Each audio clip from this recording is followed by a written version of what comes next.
Welcome to the Tony the Prophet channel for week 15. We had a good week last week. We were 3-1, should have been 4-0. But before we get started, I want to wish everybody happy holidays out there. Appreciate you tuning in. And let's do a quick recap of last week. We had Houston plus 3.5. They won outright. Check. We had Jacksonville plus 2. They won outright. Check. We had Seattle minus 6.5 versus Atlanta. That was a blowout. Check. And the only game we lost was Philadelphia. I had Philadelphia minus 1.5 against the Chargers on the road. The game went to overtime, and if Jake Elliott can kick a makeable 48-yard field goal under great conditions at SoFi indoors, they win without going to overtime. And that game was a last-minute switch from Cincinnati plus 6. If I had left at Cincinnati plus 6, we would have been 4-0. But I was worried about Buffalo at home, where they're very good. I think they're 12-0 straight up their last 12. And Cincy defense, which has been playing a little better since Burrow came back. But I figured maybe they lose by a touchdown and we don't cover. So anyways, it's on to this week. We go back to Houston minus 9.5. You have the best defense in the NFL. Number 1 in points allowed, 16. Number 3 versus pass yards, 174. And number 5 versus rush yards, 94 that they give up. They give up 4.64 yards a play, which is 4th. And in contrast, you have Arizona, who's 26 in points allowed with their defense, 27 points a game, and 24th in yards per play. Houston's won 5 in a row and 8 out of the last 10. They're hot. The defense is hot, and they're not giving up a lot of points. The Houston is a better team at home. They're 4-1 against the spread, their last 5. And that the only positive that I have for Arizona is that from spread analysis, they're 6-1 on the road, their last 7. But as far as covering, but in this case, I don't think it makes a difference. It's a mismatch. You have two teams going in different directions. Harrison is out, which is huge for them. And Brissett's going to be running for his life against this defense. So the only game in town, you have Wilson, who's played well in the past with Harrison out, but he'll be tamped down some with the two great corners that they have in Houston. And then McBride, and that's going to be about it. The running game is suspect. Benson isn't coming back. So, I think it's an easy game for Houston. You're under 10, which is good. You don't go to double digits, so you can win by 10. I have this one 30-16 Houston. The next game, I'm going to Green Bay as a 2.5-point favorite on the road against the Broncos in Denver.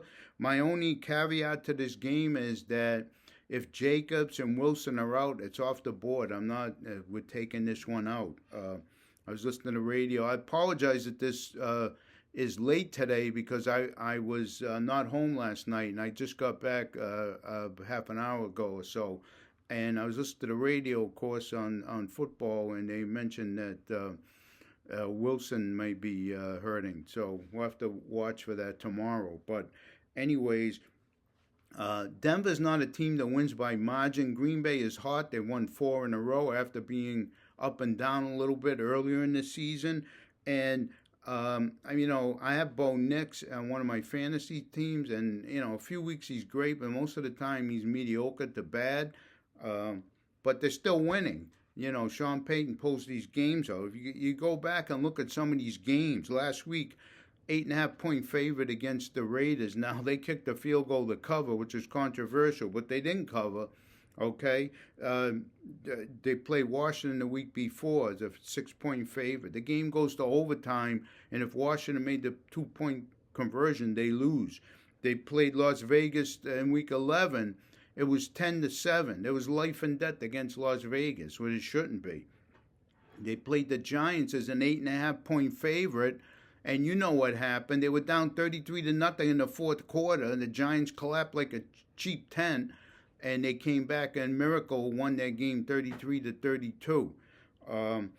They played the Jets and -7 touchdown favorite, and it was 13-11, life and death in London. So, and early in the season they were an 8.5 point favorite to Tennessee, and they won 20-12. They only got 20 points against them, and they didn't cover. So that's what you're seeing. Um, you know, that's what you're seeing. What happens? Green Bay pass rush versus Knicks. Knicks is not good against zone teams, which Green Bay is. So if you can get Denver in third and long, they haven't been that successful. So I think Green Bay playing well, get their whole wide receiver cores back with Watson has been playing great. Wicks is and Reed are back. So I have this one, Green Bay 21-17, 24-20. I would probably go under if both teams want to run and with good defense, 20-14. You only have to cover by a field goal, and I think they do that. So I'll take Green Bay. The next game is I have the Rams -5.5. The only thing that's worrying me a little bit is Adams is questionable, but I think he'll play. But even if he doesn't play, I think the Rams have enough to cover to be a bigger Puka day. You know, the Rams are probably the best coach team. They don't beat themselves. They're number one on least amount of penalties on offense. They don't turn the ball over. Stafford had 2 picks, and in the game they lost to Carolina, he threw 2 picks. But all those weeks prior to that, he had no picks. So the team doesn't turn the ball over. They play much better at home, and for the Lions, Brian Branch is out, which is huge for the Rams pass game, and Kirby Joseph is out there, safety. So they're gonna be in trouble. Rams, great cover team, 10-3, straight up, 9-4 against the spread. Detroit, 8-5, but they're 7-6 against the spread, and they're 2-4 against the spread. Their last 6 games have been struggling. Rams 15-5 against the spread their last 20. So over a long period of time, over a year, you've got great spread coverage, and you know, 2 great offenses. This game should go over. But I didn't play it. It's maybe the biggest over-under of the year. I think it's like 55.5. You have number 1 Detroit offense versus the number 4 with the Rams. I think I bet the Rams at 5.5. I think there's some 6 floating around there, but you probably can still get some 5.5. But anyways, I have this, the Rams 38-30. It's going to be, you know, 34-27, something like that. But the Rams are hot, and I think they cover. And then next, I'm going to take a side in the toilet bowl. You have the 2-11 New York Football Giants versus the Washington Commanders at 3-11. I'm taking the Giants. Only have to cover a field goal at home. They're coming off a bye. Washington's not playing well. They basically gave up last week against Minnesota. It was a disgrace, 31-0. Daniel shouldn't have been playing. The guy, just rest him for the rest of the year and take him next year. Dodd is back, so he's another guy that every other plays in the blue tent. But as long as he's healthy, you know, it's a big game. If you look at the matchups, if you study the matchups, it's a big game for Wandale. Should be open all day against this Washington team. And, you know, they lost Ertz last week, which was big. The one game he had the 10 catches for over 100 yards. So Washington is 28th in points allowed, 27 plus a game, 30th in pass yards allowed, 29th in rush yards allowed. Now the Giants themselves horrible against the rush, but between Gonzalez and Bill J. Krosky Merritt, whoever you want to call him, he's been terrible. Gonzalez has been better, and they have McNichols on third down. But, you Washington bad against the slot. That's why I said I think it's going to be a big Wandale day. Washington against the spread, 4-9 against the spread, 1-7 against the spread their last 8. Giants 7-6 against the spread, a little better, but 3-2 against the spread at home. They gave up 167 rush yards last week to Minnesota, so it could be a big day for Tracy and Singletary. Singletary.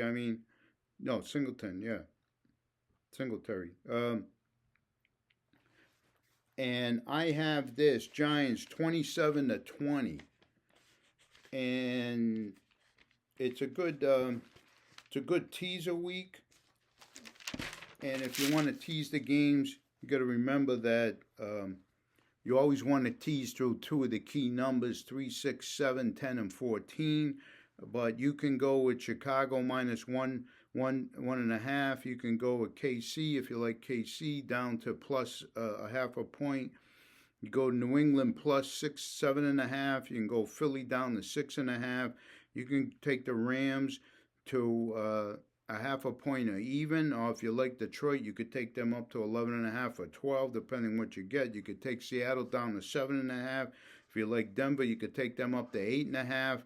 You could take New Orleans up to 8.5, and you could take Dallas to even or plus a half a point. So it's good teasers. And as far as the other games, let's take a look at the other games. I'll go through these quickly. Chicago versus Cleveland. I don't like the hook in that game, but Chicago's the better team. They're at home. It's supposed to be weather. They're #1 run team, so that bodes well. Cleveland a little better with Shador, but I'll lay the 7.5. I don't, if you're nervous, buy the hook back, but I'll lay that.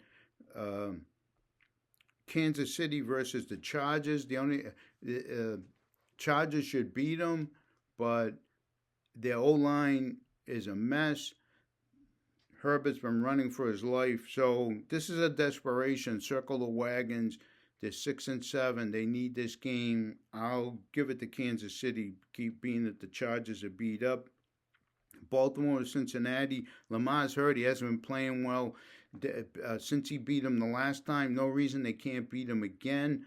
But I could see Baltimore winning. But you're getting 2.5. The line's been juiced to the Baltimore side. So wait before the game. It may go to 3. If not, buy the point, the half a point, and you'll be good. Jacksonville and the Jets. Jacksonville should cover by the 2 touchdowns, but it's a large spread to lay, and I'm just staying away. But, Jacksonville's the side. You can't trust the Jets. I think they covered. Buffalo, New England. Buffalo needs the game more than New England to come back. New England wins the division with this win. You're getting points at home with New England. I'll take them. Should be a big Diggs day like the last time. You can't trust the Buffalo receivers. They don't play Shakir enough. He plays on 30 snaps. You got all the other stiff. Brandon Bean brings all these stiffs in. They're all wide receivers, 4, 5s, and 6s. Kincaid's the only one you can trust with Shakir. You're getting a point. I didn't bet it, but I would take New England at home, but Buffalo could win. Philly and Vegas. Can you trust Philly to cover 12.5? Vegas seems to hang around. Pickett may be better than Geno. It's just to stay away from me, but if I had to pick a side, I'd have to go with Philly. But it wouldn't surprise me to get a backdoor cover with Pickett by a point or something. Seattle and Indy. Should have made this the game if Green Bay doesn't play, the running backs don't play. I'm making this Seattle -13.5 at Indy. You got old man Grandpa Rivers coming back at 44. I guess he needs health insurance with all his kids. It's running out after this year. I saw something on Twitter like that. Maybe BS, but maybe the real deal. But anyways, Indy's done without a quarterback. Seattle's rolling. Carolina, New Orleans. I would take Carolina, but I saw something, and this is true, that they're like 0-24 against the spread when they play a team that's uh, uh, point 0.4 win percentage or point 400 win percentage or less, and you saw that they got smoked recently by New Orleans, and they'll beat Green Bay and some of these better teams like the Rams. But when they should win, they don't. They got all the incentive of the world with Tampa Bay, so I'll lay the 2.5, but I didn't go crazy. I don't believe in J.J. McCarthy. I'm taking Dallas at home -5.5. They play much better at home, and I'll go with Dallas. McCarthy, and then Pittsburgh, Miami. You would think Miami would have the upper hand, but you got to remember that it's going to be in Pittsburgh. It's going to be below 40 degrees, and what happens to Tua? Turns into a snowman. He's like 1-8 when the temperature's below 40 degrees. So the only thing that worries me, Pittsburgh horrendous against the tight end. So you could see a big game for Waller and Dulcich. And if Kamara plays, you can run against Pittsburgh. So, but I'm taking Pittsburgh at home. They're in the playoff hunt, and Tua turns into a popsicle. Looks like A-Chain's going to play, so that's huge. But they only got to cover 3. So that's it for this week. Hoping to make it too long. Thanks for listening, and we'll see you next week, and happy holidays.